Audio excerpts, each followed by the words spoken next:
일어나라 일어나. 예, 24회입니다. 매일 녹음하네 이제는. 네, 하나 존나 그냥 잠깐 와가지고 하고 가고. 네. 저 송추호 연구원은 지금 리퀘스트 처리하느라고 지금 안 들어옵니다. 갑자기 리퀘스트가 날라와가지고 우리 셋이서 자료 나온 건 1월 15일 날 발간한 4분기 실적 시즌 프리뷰 자료 갖고 얘기할 거고요. 매분기 나오는 거죠? 예, 매분기 나옵니다. 보시던 분들은 계속 데이터들 업데이트 하시는 자료인데 자료를 한번 뒤에 다 펴보시고 오늘은 이제 그 주요 내용들 갖고서 얘기하도록 하겠습니다. 먼저 인사드리겠습니다. 윤센 유조입니다. 네, 퀀트 염동찬입니다. 네, 안녕하세요. 이베스트 투자증권 염승환 차장입니다. 그 댓글이 갑자기 오늘 많이 달렸더라고요. 정말 많이 달렸습니다. 많이 달린 예, 많이 달린 겁니다. 근데 이제 대부분 이제 하시는 얘기가 그 칠판 강의 정우식 의원이 얘기를 했잖아요. 왜 애들이 얘기해가지고 그래서 그거 기대하신 분이 좀 많으시고 네? 또 마이너리티 리포트 다른 하우스랑 좀 뷰가 굉장히 색달라서 여기서 정했는데 나도 그 댓글을 봤는데 네. 이 마이너리티 리포트 내용이 뭐냐면 우리가 뷰가 무조건 이렇다가 아니라 이런 소수 의견이 항상 될 확률이 높다 뭐 이렇게 보셔야 되는데 유가 갖고서 어떤 분이 뭐 그렇게 얘기를 하셨더라고요. 네, 약간 좀 저희도 유가 기본적으로 유가 강하게 올라간다고 안 봐요. 근데 이제 어땠을 때 강해질 수 있는가 뭐 이렇게 보는데 사실 유가 강해지던데 요즘. 그래서 뭐 그런 의견들도 좀 있어서 이거 좀 괜찮았습니다. 오케이, 지금은 이제 더 퀀트 염동찬 연구원 있지만은 한 4분기 실적 갖고 좀 얘기 좀 하고. 네, 맞습니다. 이제 실적 얘기 짧게 끝내려고 뒤에다 보니까 업종을 하나도 안 했던데 그것도 좀 물어보고 하여튼 3명이서 하니까 좀 단출하게 빠르게 진행하죠. 네, 그렇게 시작하시죠. 네, 내용 말씀을 드리면은요. 이제 어닝 시즌이 시작됐습니다. 아마 이제 2월 중순 정도까지 이제 실적들이 계속해서 나올 건데요.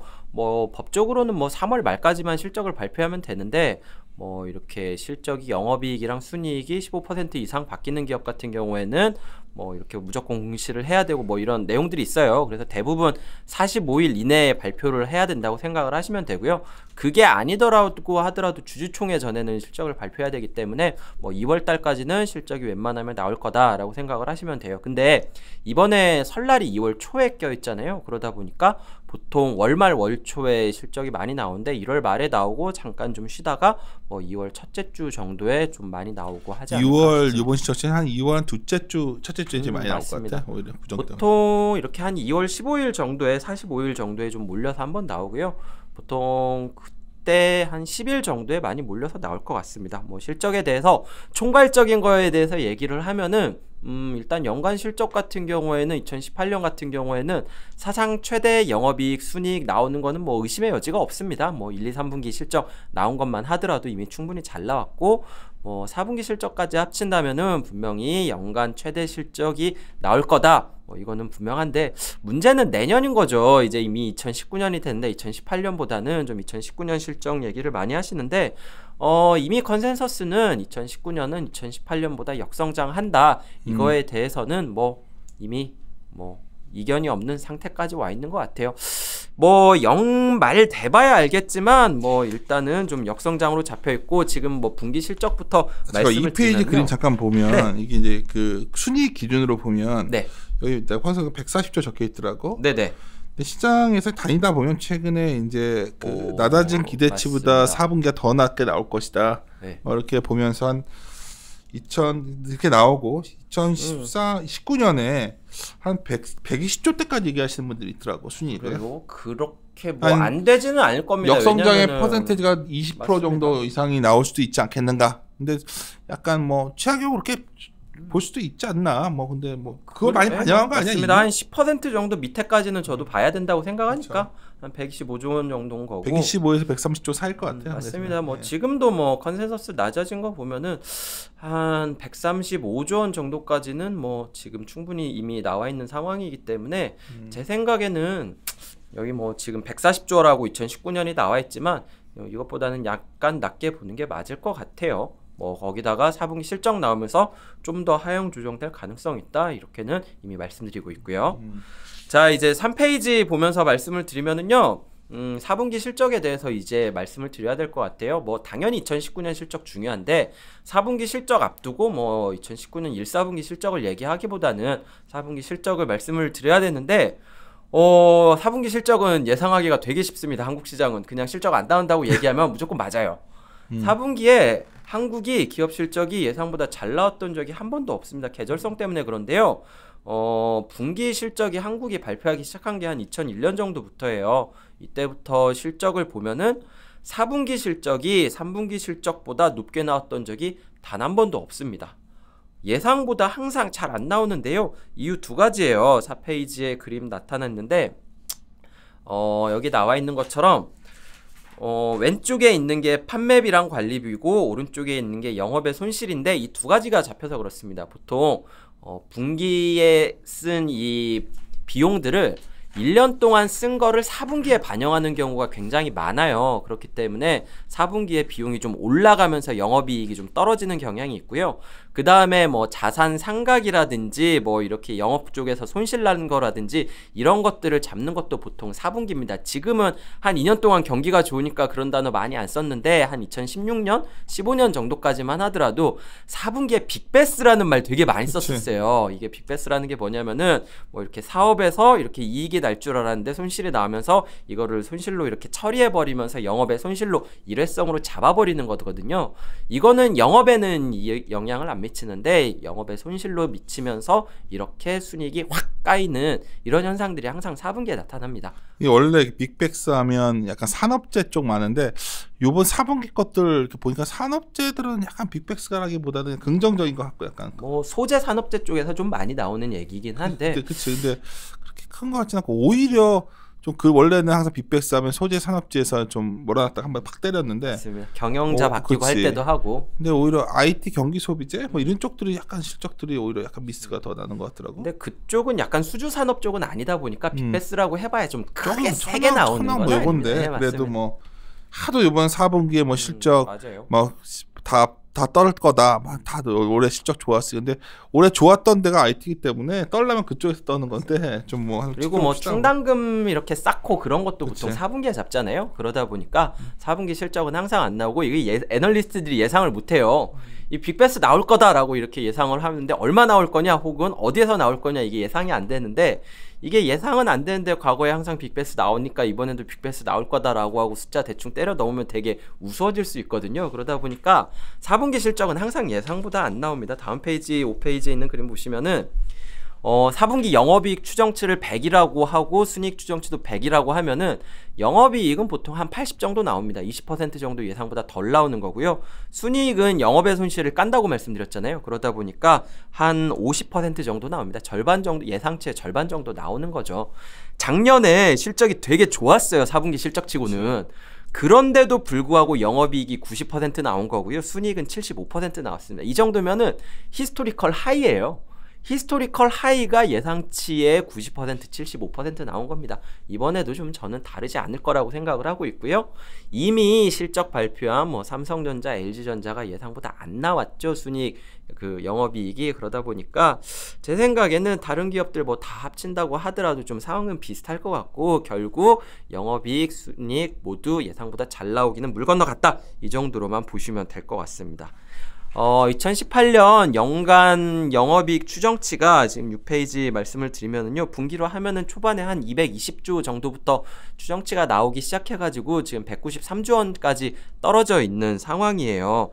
지금 뭐 1, 2, 3분기는 한 50조 원 정도 했었죠. 그러다 보니까 한 3분기까지 150조 원 했으니까 한 연간으로 한 200조 원 정도 되지 않겠냐라는 게 한 작년 3분기까지 나왔던 얘기인데 4분기 실적이 좀 빠르게 하향 조정이 됐습니다. 지금 41조 정도로 추정치가 나와 있는데 이거 삼성전자랑 LG전자 예상치로 들어간 데이터예요. 그러다 보니까 삼성전자랑 LG전자 합쳐가지고 예상치랑 실제치랑 한 2.8조 정도 나왔거든요. 대충해서 한 3조 정도 덜 나왔다고 생각을 하면은 그거 두 개만 반영하더라도 여기 있는 41.4조가 아니라 한 38.4조 정도가 나온 거다라고 생각을 하시고 여기에다가 좀 과거에 영업이익 순이익 덜 나오는 거 생각을 하시면 더 밑으로 봐야 된다라는 거죠. 4분기 실적 안 나오는 거는 뭐 기정사실입니다. 4분기 실적이 잘 나올 테니까 1, 2월 주가가 좋다 뭐 이렇게 생각하지는 않고요. 근데 이게 그 4분기가 그러면 계속 안 좋아질 것 같긴 한데 네.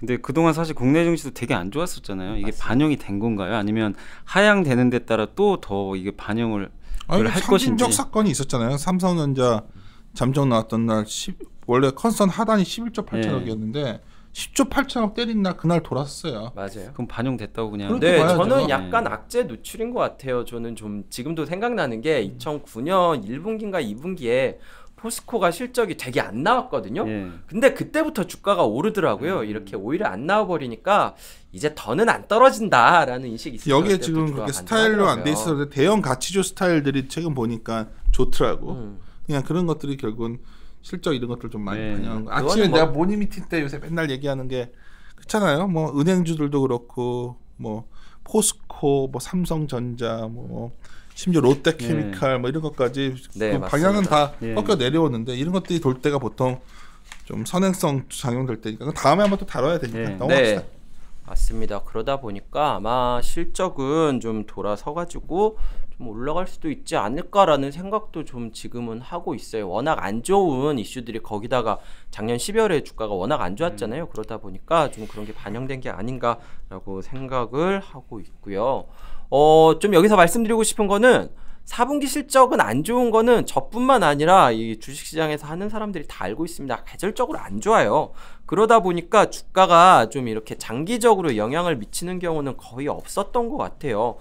그 얘기는 뭐냐면은 4분기 실적이 안 나오는 걸 알기 때문에 4분기 실적이 나오는 1, 2월 주가는 보통 안 좋은데 이게 뭐 3, 4월 이렇게 갈 때까지 이렇게 영향을 미치는 경우는 거의 없더라고요. 그래가지고 한 2009년 이후에 10년 정도의 주가를 흐름을 1, 2월이랑 3, 4월이랑 주가를 보면은 1, 2월보다는 3, 4월 주가가 좋습니다. 왜냐면은 어닝 시즌 4분기 어닝 시즌 때 실적 안 좋은 거는 좀 반영이 되기는 하는데 이때 4분기 실적 안 나오면서 추정치가 하향 조정되다 보니까 1분기 그 다음에 1분기 실적 나오는 3, 4월 같은 경우에는 오히려 추정치가 좀 돌아서는 상향 조정되는 흐름이 항상 나와요. 그래가지고 제가 어닝 시즌 프리뷰 할 때마다 제일 쉬운 게 4분기고 그 다음으로 쉬운 게 1분기라고 말씀드리는데 4분기는 안 좋다고 하면 대충 맞고요. 1분기는 좋다고 하면 대충 맞습니다. 그게 바로 이런 현상 때문에 그래요. 추정치 나오면은 하향 조정되고 그 다음에 올라가고 이런 흐름 때문에 그렇다라고 보시면 됩니다.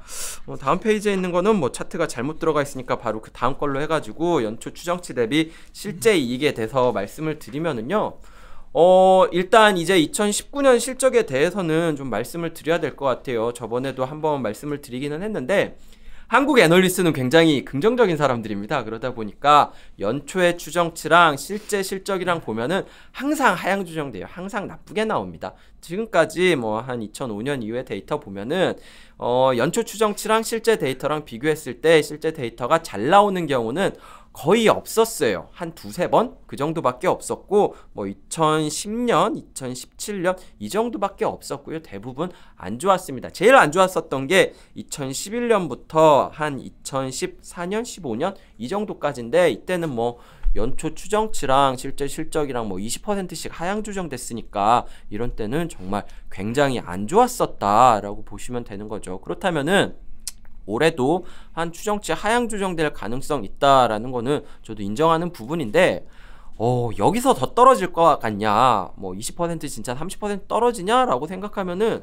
저는 그렇지는 않다고 생각을 하고 있어요. 왜냐면은 전에도 비슷한 말씀 드렸는데 2012년, 2014년 이 사이 같은 경우에는 연초에 이익 막 이렇게 20%씩 올라간다고 추정치가 나왔다가 실제로 까보면은 하향 조정되고 하향 조정돼서 실제 실적은 한 그 코스피 200 기준으로 영업이익 110조 원에서 계속 그 언저리에 있었던 게 한 2012년에서 2014년이었거든요. 그렇다면은 이번에 추정치가 2019년 실적이 막 20%씩 올라갈 걸로 잡혀 있느냐? 그렇지는 않습니다. 이미 역성장으로 잡혀 있는데 여기서 20%더 떨어질 거다라고 잡혀 있을 거냐? 그렇게 보고 있지도 않고요. 5% 역성 순이익 기준 뭐 한 5% 역성장이냐 컨서는 지금 그 정도인데. 네 맞습니다. 이것보다는 더 누가 어떤 사람은 떨어질 수도 10% 정도 역성장할 거다. 어떤 사람은 20% 이상일 거다. 뭐 이 차이 아니야? 그렇죠. 역시 그렇긴 한데 좀 심하게 보시는 분들이 뭐 마이너스 한 25에서 30%까지 그러니까. 얘기를 하니까 그렇게 해가지고 뭐 2016년 실적까지 떨어질 거다. 왜냐면 저번에 한번 다뤘던 거죠. 맞습니다. 2016년부터 실적 올라온 게 삼성전자 반도체 업종인데 생각보다 안 좋아질 거고 이렇게 다운 사이클이 좀 길어질 수도 있다라는 얘기가 좀 이렇게씩 나오더라고요. 뭐 해외 쪽에서는 모건 스탠리 같은 데서도 좀 그런 얘기를 하면서 지금 뭐 한국도 그렇고 해외 쪽에서도 그렇고 반도체 업황은 하반기에 돌아설 거다라고 얘기를 하고 있는데 모건 스탠리가 그렇지 않을 수도 있다 이런 얘기도 하고 있는 거고요. 그런 것까지 고려를 한다면은 결국에는 실적 좀 더 많이 떨어질 것 같다라는 게 실적 떨어질 거라는 사람들의 논리예요. 근데 보시면은 이거 저번에 말씀드렸던 거 업데이트한 건데 저는 좀 추정치 많이 떨어졌다라고 생각을 해요. 영업이익 상위 기업 이익 증가율이랑 비중 이렇게 표시를 해놨는데 삼성전자랑 하이닉스가 지금 2018년 대비 2019년에 그 영업이익이 한 26%, 29% 떨어질 거라고 이미 잡혀 있어요. 3분의 1이 날아간다라고 이렇게 잡혀 있는데 여기서 30%더 떨어질 거냐? 삼성전자 하이닉스 영업이익 반토막은 나냐? 저는 그렇게까지는 좀 보고 있지 않아가지고 그냥 비중이 줄어드는 정도지. 뭐 물론 이 삼성전자 하이닉스 떨어진 것을 다른 기업들이 뭐 메이크업 해줄 거다 이렇게까지 기대하고 있지는 않더라도 막 한국 실적이 막 반토막 나고 30%씩 떨어지고 그렇게까지는 보고 있지 않다라고 말씀을 드리고 있습니다. 근데 보니까 요즘에 그러니까 하이닉스 제가 보고서들 좀 봤는데 근데 추정치들을 이게 추정하기가 되게 어려운 것 같더라고요. 어떤 데서는 거의 반토막을 냈던데 영업이익 추정치를.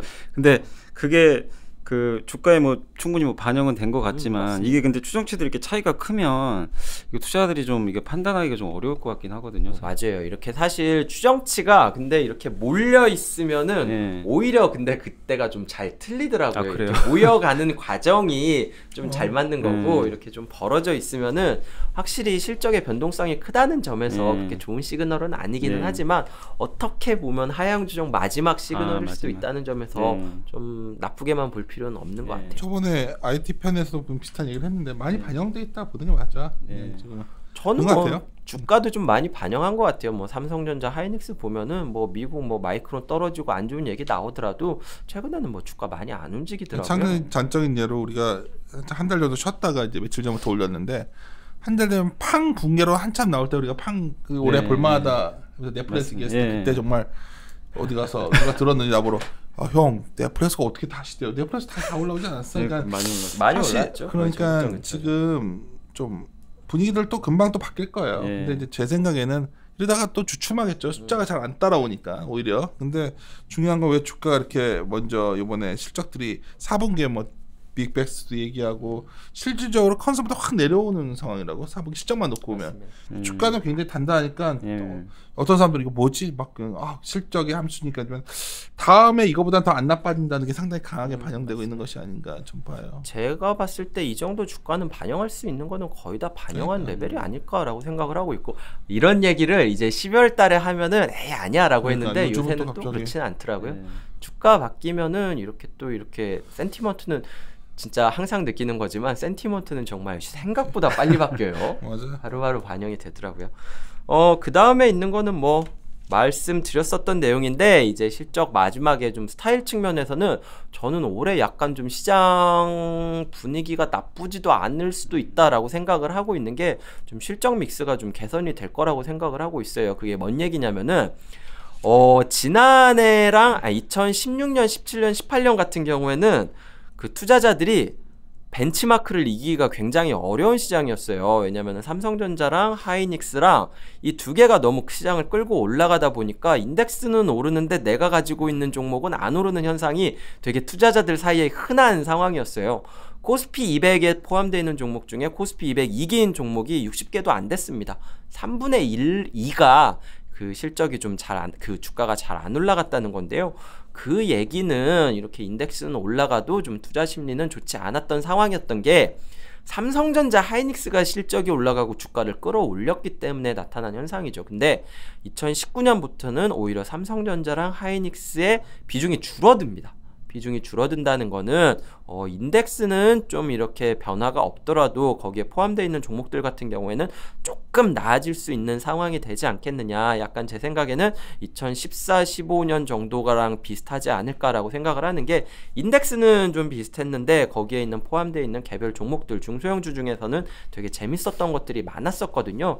좀 그런 흐름이 나타날 수도 있다. 지금 상황에서는 대형주도 좋지만 약간 좀 똘똘한 중소형주들 좀 괜찮게 좀 찾아볼 만하지 않나 뭐 이런 아이디어로 가지고 있습니다. 결론적으로 말씀을 드리면은 삼성전자랑 하이닉스랑 실적이 하이닉스 말고 삼성전자랑 LG전자 실적 안 좋았던 걸 확인한 게 약간 판도라의 상자 연고 같은 거예요. 뭐 실적 안 좋다는 거를 이제 확인한 건데 그렇다고 해가지고 희망이 없었냐? 그렇지는 않았던 것 같다. 오히려 투자 심리 관점에서는 2016년, 17년보다는 나아질 수 있다는 게 올해 실적에 대한 종목 확산이 생각이다. 좀 있을 것 같다.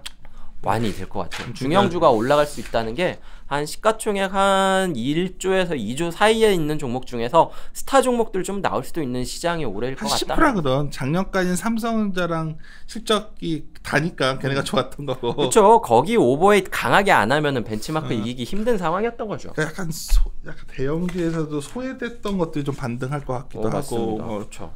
그래서 염도차 용관이 빨리 하고 가려고 이렇게 짧게 끊었는데 내가 안 보내고 지금 네. 가기 전에 몇 가지 우리 본 자료 요거 네. 본 자료에 15일 발간한 거예요. 11페이지부터 잠깐 얘기 좀 합시다. 네. 그래서 나도 데이터 이거를 항상 투자자분들한테 저는 굉장히 즐겨 보는 데이터예요. 맞아요. 이거 그래서 좋습니다. 제가 네. 만들지만 괜찮습니다. 그러니까 이걸 계속 보면 에너지 화학인데 이거 아침마다 내가 모닝미팅 때 요새 부닥치는 내용이잖아요. 네. 저기 주가랑도 좀 비슷하게 움직여요. 왜냐면 이게 컨선이 확 여기서 무너진 게 여기거든 지금. 그쵸. 그쵸? 근데 이게 4분기 실적은 지금 한 달 사이에 다 하향 조정돼가지고 이게 파란색 차트로 나오는 4분기 실적 추정치 같은 경우에는 어디든 하향 조정됐습니다. 근데 뭐 좀 몇 개 심하게 하향 조정되는 게 있고요.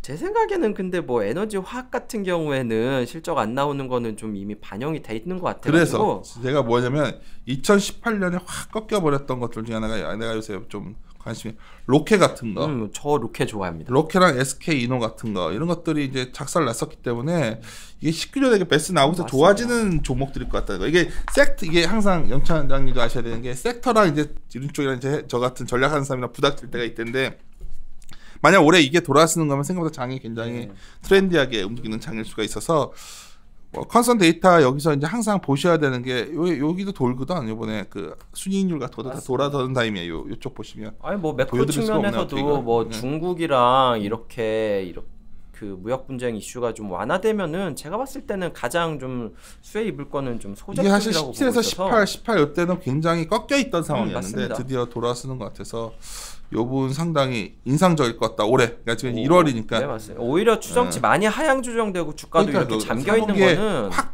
그 빅베스 확 무너진 놈들이 19년 딱 놓고는 좋아질 것 같은데 눈에 띄는 게 여기 롯케 뭐 SK 이노 있었고 철강 분석도 비슷해요. 포스코 같은 게 올해 많이 떨어졌어요. 여기도 엄청나게 떨어졌는데 저 요새 좀 해외 쪽 보면은 그 광산 업체들 좀 이렇게 좀씩 움직이더라고요. 뭐 프리포트 맥모란이라든지 뭐 금광 업체들이야 뭐 이렇게 M&A 이슈랑 있고 해가지고 움직이는데 그런 거 보면은 생각보다 철강 쪽도 나쁘지 않을 수 있을 것 같아요. 중국 이슈도 이렇게 중국이랑 미국의 무역 협상 이슈도 좀 완화되고 그래가지고 여기다가 뭐 달러화까지 예상대로 약세로 간다면은 괜찮을 수도 있지 않을까. 소재 산업재 같은 경우에는 지금도 좀 긍정적으로 볼만하지 않나. 소재에서 포스코, 로케, SK 이노 같은 대표주들을 만약 오늘 이제는 뭐 많이들 저희가 뭐 여러 확산되는 것 같지는 않고 계속 같이 듣던 분들 듣는 것 같으니까 매 분기 때마다 저희가 좀 잘 들어보시면 그래 나름 잘 추적해서 매번 빗나갈 때도 있지만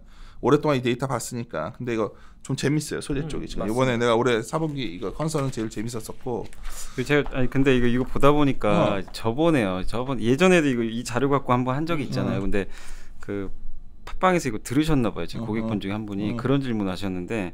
그 추정치를 보니까 매출액은 이렇게 추정치가 올라가는데 올라가는 구간에서 영업이익은 이게 추정치가 떨어지는데 그럴 때 영업이익이 떨어지니까 그러니까 매출액 올라가는 거는 그냥 무시를 하고 영업이익 추정치에 그냥 주가가 연동이 되는 건지 그러니까 저는 그냥 저는 이익이 더 중요하니까 그냥 영업이익이 안 좋으면 주가 반응하는 거 아니야 그런 식으로 좀 답변을 드렸거든요. 근데 그렇게 보는 게 맞는 건가요? 아니면 아무래도 좀 영업이익이랑 순이익이 좀 중요할 수밖에 없는 게 만약에 내가 매출액을 올리기 위해 가지고 가격을 엄청나게 낮춘다고 생각을 해볼게요. 그러면은 잘 팔릴 거 아니에요 상품이. 그렇게 매출이 늘어나는 건 사실 큰 의미가 없어요. 왜냐면은 이 매출 총이익이라든지 영업이익 비용단에서는 오히려 손해가 생길 수가 있으니까 제 생각에는 당연히 뭐 이렇게 밑단으로 갈수록 매출액보다는 영업이익보다는 순이익이 더 중요한데 뭐 물론 매출액도 중요하지만 이렇게 순이익으로밖에 중요할 수밖에 없고 단적인 예로 이렇게 저희가 밸류에이션 지표 볼 때 PSR 안 보고 PER 보잖아요. 그치. 네. 그 이유가 저는 그게 그거라고 네. 생각을 해요. 윗단보다는 좀 아랫단이 좀 더 주주 가치 쪽에선 더 중요한 이익이 아닌가라고 생각을 하는 거고요. 네.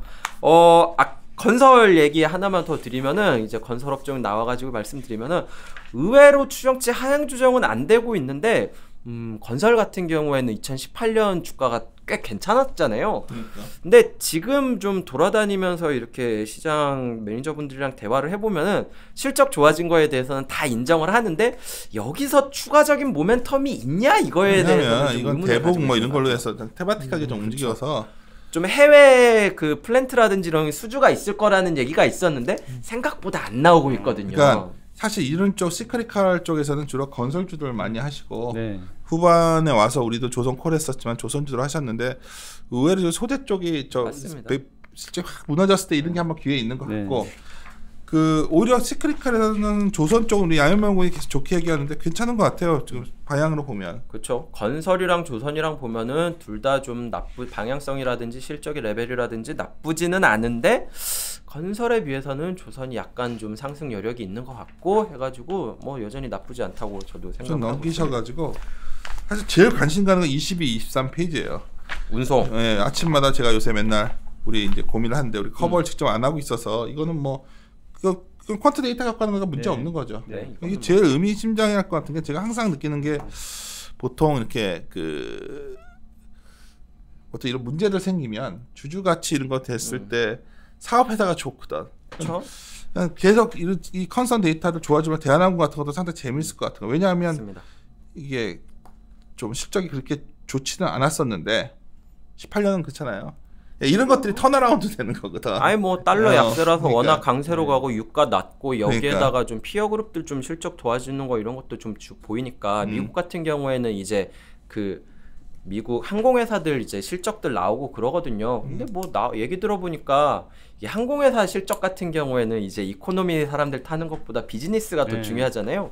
비즈니스 좌석 매출액이 뭐 12%씩 오르고 있다고 뭐 이렇게 가이던스가 그러니까 나오니까. 오늘 아침에도 저 유지훈 형도 현대 글로비스 우리 코멘트 했지만 사실 글로비스 하면 맨날 지배구조 이슈 갖고 얘기했는데 실제 실적이 좋더라고. 실적이 그러니까 개선됩니다. 의외로 운송 쪽이 괜찮아. 네. 지금 그래서 이것들도 아마 데이터를 체크하시는 분들은 좀 재밌어 하실 수 네, 있겠다. 맞습니다. 자동차야말로 완전 박살나 있다 돌아서 턴아웃. 그러니까 이게 이런 것들이 그러니까 내가 좀 계속 염차하니 네. 이걸 우리가 그림을 못 보여드리기가 좀 답답하네 또 이거는 이렇게 이런 것들. 그러니까 추정치는 이렇게 이렇게 여기 한 번씩 이렇게 중간에 확 떨어지는 구간이 실적 발표 구간입니다. 실적 그러니까. 날 때 이렇게 쭉 확 내려가고 하는데 2019년 실적이 좋아진다고 지금은 잡혀 있어요. 근데 자동차만큼 사람들이 실적을 안 믿는 게 이게 한 3년 동안 연초에 좋다고 하고 실제 안 좋고 이게 좀 많이 반복됐던 게 이 자동차 업종이에요. 근데 뭐 이제는 진짜 좀 좋아지는 것 같기도 하고 그 우리 저희 유지영 연구원 얘기 들어보면은 좀 수소차 쪽 모멘텀은 생각보다 강할 것 같은데. 탑픽은 모비스인데 여하튼 자동차 업종 전반적으로 한번 확 무너졌기 연속으로 무너졌기 때문에 보통 이게 무너지고 나서 맞습니다. 이렇게 한번 해볼 만한 여기도 좀 그런 거죠. 이렇게 악재는 좀 반응 이제 덜 하는 레벨인데 호재는 이렇게 툭툭 반응하는. 화장품은 뭐 그냥 재미없을 것 같아요.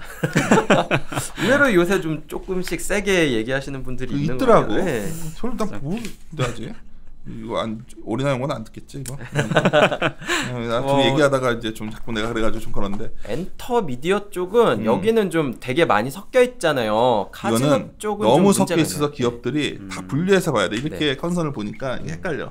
제가 좀 업종 분류랑 아니, 좀 쪼개야 이렇게 될것 같아. 1분기부터는 좀 싹 새로 할까 생각 중인데 보니까 이 카지노 쪽 실적이 좀 저는 개인적으로 그런 거 별로 안 좋아하는데 3분기 실적 나올 때 3분기 실적이 안 나오는데 4분기 실적 올리면서 연간 추정치 덜 내리는 기업들이 있어요. 이게 카지노 쪽이 좀 그런 게 몇 개 있어가지고 조금 4분기 실적도 조금 걱정이 되긴 하는데 다른 엔터 기업들은 그렇게까지 나쁘지는 않은 것 같아요. 뭐 미디어 기업이라든지 그래가지고 이쪽은 한번 좀 골라서 보셔야 되는 섹터가 아닌가라고 생각하고 있습니다. 유통도 그냥 그런 거지 여기. 보통 뭐 4분기 실적도 데이터로 그렇고 뭐 섹시하게 데이터 보이는 건 뭐 없죠. 매출액이라도 좀 세게 올라가야 되는데 뭐 그러지도 않고 다음 음식료도 마찬가지고. 음식료는 근데 약간 방어주 성격으로 최근에 주가는 그렇게까지 뭐 이상하지는 않았고 뭐 해외도 마찬가지고 했던 것 같아요. 근데 그 모멘텀이 계속될까라는 거예요. 근데 전반적으로 밸류에이션이 싸질 않아. 그렇죠. 이쪽이 의외로 주가가 그러다 보니까 딴 놈들이 막 싸고 괜찮은 것들이 많이 보이니까 저 턴어라운드 스타일 있잖아. 그 디플레이션 수혜주 이런 스토리로는 괜찮았는데 이렇게 나래비 세워놓고 이렇게 나 이렇게 은어해서 목도 해놓고 보면 의외로 괜찮은 게 많이 보이는 데가 맞습니다. 다른 쪽이야. 예. 낼 수 있는 거 말고 이제 싼 게 너무 많아졌어요. 싼 게 너무 많아 지금. 그러니까 나는 막 내가 저번 방송에 오버해서 널려 있다 자꾸 표현을 쓰는데 이러시겠네. 널려 있으면 말해봐. 우리도 뭐 나도 컴플 육전도 있고 그래서 여기다 말하는 거야. 아까 얘기한 거야 나름대로. 나는 막 항공부터 막 그렇게 이런 것들도 그렇고 헬스케어는 뭐 밸류에이션 보는 건 아니고. 그렇죠. 헬스케어는 뭐 네. 약간 생각만큼 예전처럼 막 그로스에 대해서 세게 얘기하고 그런 상황은 아닌 것 같아가지고.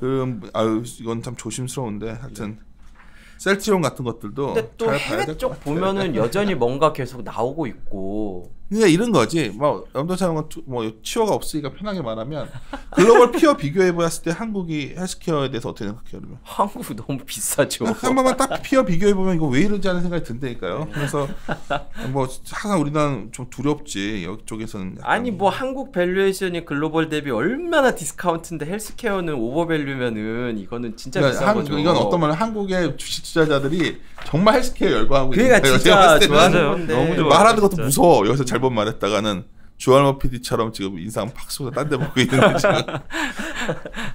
네, 은행 업종 말씀드리면은 은행은 뭐 추정치가 생각만큼 이렇게 뭐 여기 스케일로 이렇게 나와 있어서 많이 떨어지는 것 같지만 그렇게 전혀. 떨어지지는 않았는데 밸류에이션이 너무 많이 떨어지고 있어요. 실적은 그나마 이렇게 버티고 있는데 주가가 이게 떨어지면서 밸류에이션이 떨어지고 있는 거죠.